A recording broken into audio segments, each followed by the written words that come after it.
ललितपुरम नामक गांव में बंसी नाम का एक लकड़हारा अपनी पत्नी शारदा के साथ एक छोटे से घर में रहता था। बंसी जंगल से लकड़ी काटकर शहर में बेचकर अपने घर का गुजारा करता था, लेकिन अब जंगल धीरे धीरे खत्म हो रहे थे, जिससे बंसी बहुत परेशान होता और अपनी पत्नी से कहता है, अरे ओ भाग्यवान, जंगल तो खत्म होते जा रहा है। बड़े बड़े उद्योगपति जंगलों में कंपनियां बना रहे हैं। जब जंगल ही नहीं रहेंगे तो हम लकड़ियां कहां से काटेंगे और फिर हम अपना गुजारा कैसे करेंगे भाग्यवान। स्वामी, आप कब तक यूं लकड़ियां काटकर अपना गुजारा करते रहोगे? कोई और काम क्यों नहीं देख लेते? हमारे मोहल्ले में जो रतन चौधरी रहता है, उसकी जमीन किसी उद्योगपति ने खरीद ली है। वह उस पर कंपनी बनाएगा। अरे भाग्यवान, तुम अब उस रतन चौधरी को बीच में क्यों ला रही हो? तुम कहना क्या चाहते हो?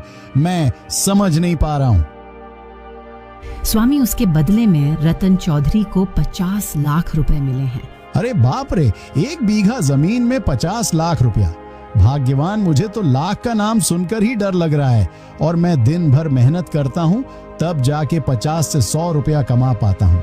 मगर भाग्यवान, मुझे एक बात समझ नहीं आ रही है, रतन चौधरी इतने सारे पैसों का क्या करेगा? स्वामी, उन पैसों से उसने 2 बीघा जमीन खरीद ली है और बचे हुए पैसों से अपना कारोबार शुरू कर लिया है। भाग्यवान, तुम्हारा मतलब 1 बीघा जमीन बेचकर 2 बीघा खरीद भी लिया और फिर भी पैसे बच गए और अपना कारोबार भी शुरू कर लिया। यह तो सोने पर सुहागा हो गया।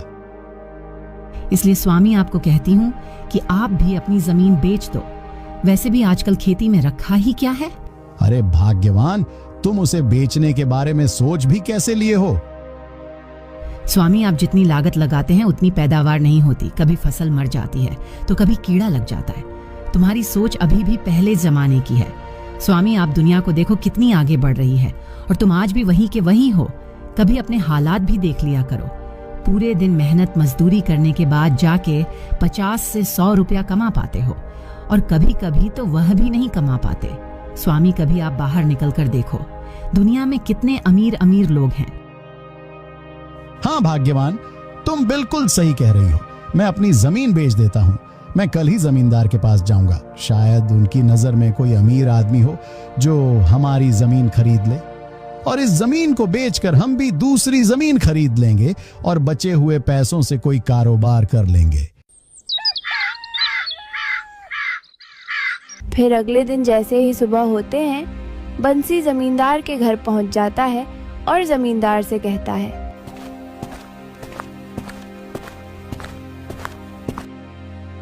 जमींदार जी, मुझे आपसे कुछ काम था। हाँ बोलो बंसी, क्या काम है मेरे से? दरअसल जमींदार जी, मुझे अपनी जमीन बेचनी है। अगर तुम्हारी नजर में कोई आदमी हो जो मेरी जमीन खरीद सके तो आप मुझे बता देना। अरे बंसी, तुम कौन सी जमीन की बात कर रहे हो? मालिक, वही जमीन जिसको गिरवी रखकर मैं तुमसे पैसे ले गया था। मालिक, अब लकड़ी का काम तो बचा नहीं, इसलिए सोच रहा हूँ जमीन बेचकर कोई कारोबार कर लूंगा। बंसी ये बोलते ही जमींदार अपने मन में सोचता है, अरे बाप रे, इतना अच्छा मौका मिला है मुझे। बंसी की वह जमीन तो बहुत महंगी है, लगभग 2 करोड़ की होगी। अगर वह जमीन मेरे हाथ लग जाए तो मैं तो माला माल हो जाऊंगा। बंसी, तुम सही कह रहे हो। तुम एक काम करना, कल मुझे एक बार अपनी जमीन के कागज दिखा देना, फिर मैं तुम्हारी जमीन बिकवा दूंगा। ठीक है जमींदार जी, मैं कल अपनी जमीन के कागजात लेकर आऊंगा। फिर इतना कहकर बंसी अपने घर चला जाता है।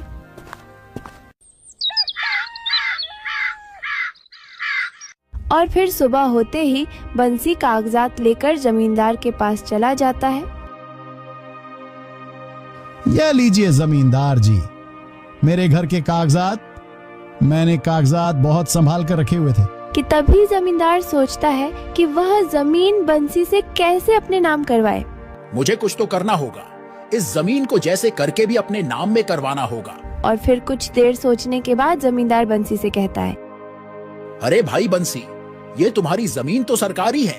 ये देखो, कागजों में साफ साफ लिखा है ये तुम क्या कह रहे हो मालिक? ऐसा कैसे हो सकता है? ये कागजात मुझे मेरे पिताजी ने दिए थे और पिताजी को दादाजी ने दिए थे। ये जमीन तो हम पर बहुत पहले से है, फिर ये सरकारी कैसे हो सकती है? तो क्या मैं झूठ बोल रहा हूँ बंसी? पता नहीं मालिक, आप और एक बार अच्छी तरह से कागजात देख लीजिए ना मालिक। अरे बंसी, जो कागज पर लिखा है वही तो बता रहा हूँ। कागज पर लिखा हुआ क्या झूठ होता है? अगर तुम्हें मेरी बात पर यकीन नहीं तो किसी और को दिखा लो। और तुम जानते हो बंसी, पहले जमाने में कोई किसी का भी जमीन ले लिया करता था। जमीन पानी की तरह मुफ्त में मिलती थी। अरे मालिक, सच में क्या पहले ऐसे भी होता था? हाँ भाई बंसी, तुम जानते हो मेरे दादाजी के यहाँ एक आदमी काम करता था। वह दादाजी की बहुत सेवा करता था, इसलिए दादाजी ने उसे 10 बीघा जमीन यूं ही मुफ्त में दे दी थी। अगर आज वह जमीन हमारे पास होती तो भाई कम से कम 50 करोड़ की होती। अरे बाप रे मालिक, इतना सारा पैसा? पहले जमाने में किसी को क्या पता था कि यह सरकारी जमीन है। अच्छा जमींदार जी, मुझे अब क्या करना होगा? ये जमीन मेरे नाम कैसे होगी? आप कैसे भी करके ये जमीन मेरे नाम करवा दीजिए। अरे भाई बंसी, सरकारी जमीन किसी के नाम नहीं होती है, उस पर सिर्फ सरकार का ही हक होता है। ऐसे बात है क्या मालिक? हाँ भाई बंसी, और हाँ, एक बात ध्यान से सुनना। अगर किसी और को पता चल गया कि तुम्हारी जमीन सरकारी है तो वह सरकार को बता देगा और फिर सरकार तुम्हारी यह जमीन तुमसे छीन लेगी। इसलिए किसी को भी अपनी जमीन के बारे में बताना मत, और ना ही किसी को कागज दिखाना, वरना तुम्हारी जमीन तुम्हारे हाथ से निकल जाएगी।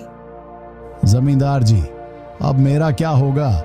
मुझे तो कुछ भी समझ नहीं आ रहा है, आप ही कुछ बताइए। वैसे तो मैं इन सरकारी मामलों में पड़ता नहीं हूं, लेकिन तुम सीधे साधे आदमी हो, इसलिए मैं तुम्हारे लिए काम कर सकता हूं। तुम्हारी यह जमीन मैं ले लूंगा, लेकिन मैं तुम्हें इसके केवल 5 लाख ही दे सकता हूं, क्योंकि सरकार को जब भी पता चल गया तो वह यह जमीन मुझसे छीन लेगी। तुम गरीब आदमी हो, इसलिए तुम्हें मैं 5 लाख दे रहा हूं, वरना मैं जमीन की तरफ मुड़कर भी नहीं देखता। वैसे भी सरकार एक ना एक दिन यह जमीन ले ही लेगी। हाँ मालिक, आप सही कह रहे हैं। सरकारी चीज का कुछ पता नहीं रहता है, आज है कल नहीं।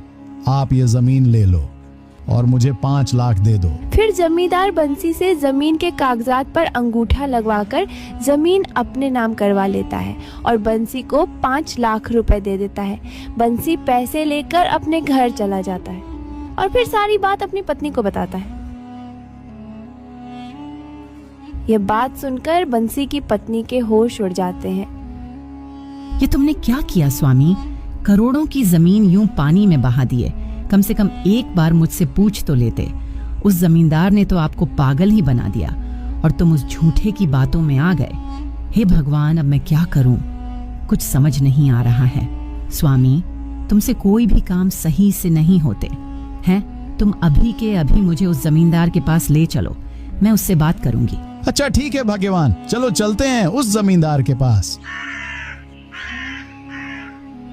फिर बंसी अपनी पत्नी को लेकर जमींदार के घर की ओर निकल जाता है कि तभी उसे रास्ते में रतन चौधरी मिलता है। अरे भाभी जी, क्या बात है? इतनी जल्दी में कहाँ जा रही हो? क्या बताऊं भाई साहब, आपके बंसी भैया जमींदार के पास अपनी जमीन को बेचने के लिए गए थे, लेकिन जमींदार ने इनको पागल बना दिया और हमारी जमीन सरकारी बताकर अपने नाम करवा लिया। अरे बाप रे, ये तो बहुत बुरा हुआ भाभी जी। तुम्हारी जमीन सरकारी कैसे हो सकती है? अरे वह तो बंसी भैया के दादाजी ने खरीदी थी, मेरे दादाजी के साथ। तुम एक बार मुझे बता देते बंसी भैया, तो मैं तुम्हारी जमीन बिकवा देता। हे भगवान, मुझसे इतनी बड़ी गलती कैसे हो गई? बंसी भैया, तुमने यह क्या कर दिए हो? और हाँ, सरकारी जमीन के कागजात तो सरकार के पास होते हैं। अब तुम ही बताओ भाई साहब, हम क्या करें? मुझे तो कुछ समझ ही नहीं आ रहा है। वह जमींदार एक नंबर का बदमाश है। हमें गांव के सरपंच के पास चलना चाहिए, वही तुम्हारी मदद कर सकते हैं। फिर रतन चौधरी दोनों को गांव के सरपंच के पास ले जाता है और सरपंच जी को सारी बात बताता है। सरपंच जी जमींदार को बुलाते हैं और जमींदार से कहते हैं, जमींदार जी, तुमने बंसी की जमीन को सरकारी बताकर अपने नाम करवा ली है और तुम गरीब लोगों की मजबूरी का फायदा उठाते हो। सरपंच जी, आप क्या कह रहे हैं? बंसी से मैंने वह जमीन 5 लाख की खरीदी है और बंसी मेरे पास खुद चलकर अपनी जमीन बेचने आया था। मैंने इससे कोई जबरदस्ती नहीं की थी। अगर आपको मेरी बात पर यकीन नहीं है तो आप खुद ही इससे पूछ लीजिए। फिर सरपंच जी बंसी से पूछते हैं, बंसी, क्या जमींदार सही कह रहे हैं? तुम इसके पास जमीन बेचने गए थे? सरपंच जी, मैं जमींदार के पास पूछने गया था कि तुम्हारी नजर में कोई आदमी हो जो मेरी जमीन खरीद सके, मगर जमींदार जी ने मेरी जमीन सरकारी बताकर मुझसे अंगूठा लगवा लिया और मुझे 5 लाख रुपए दे दिए, लेकिन मेरी वह जमीन करोड़ों रुपए की है। बंसी, तुम करोड़ों रुपए की बात कर रहे हो? क्या तुम जानते भी हो कि करोड़ कितनी बड़ी रकम होती है? कभी देखे भी है करोड़ रुपए? नहीं सरपंच जी। तुमने अपनी मर्जी से जमींदार को जमीन बेचा है। जब तुम अंगूठा लगा रहे थे तब तुम्हें दिखा नहीं कि तुम्हारी जमीन करोड़ों की है या लाखों की? फिजूल में भले आदमी को परेशान करते हो। जहां तक मैं जानता हूं जमींदार जी ऐसा कभी नहीं कर सकते। जमींदार जी एक ईमानदार आदमी है। उन पर आरोप लगाते हुए तुम्हें शर्म नहीं आती? दरअसल गांव का सरपंच भी जमींदार से मिला हुआ था, इसलिए वह जमींदार को बचाने की कोशिश करता है। मगर रत्न चौधरी एक पढ़ा लिखा आदमी होता है और वह सरपंच से कहता है,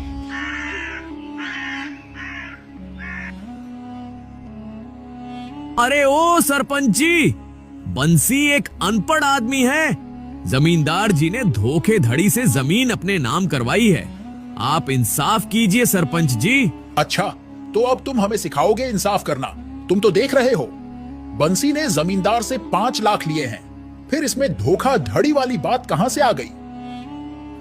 सरपंच जी, मुझे लगता है तुम भी जमींदार से मिले हो और तुम दोनों मिलकर बंसी को लूट रहे हो। मैं तुम दोनों पर आईपीसी धारा 420 का केस करूंगा, जो कि धोखे धड़ी के लिए लगाई जाती है। यह 420 की धारा क्या होती है? अरे बच्चे, मैं इनसे डरने वाला नहीं हूं। तुम यह बात अपने दिमाग में बैठा लो।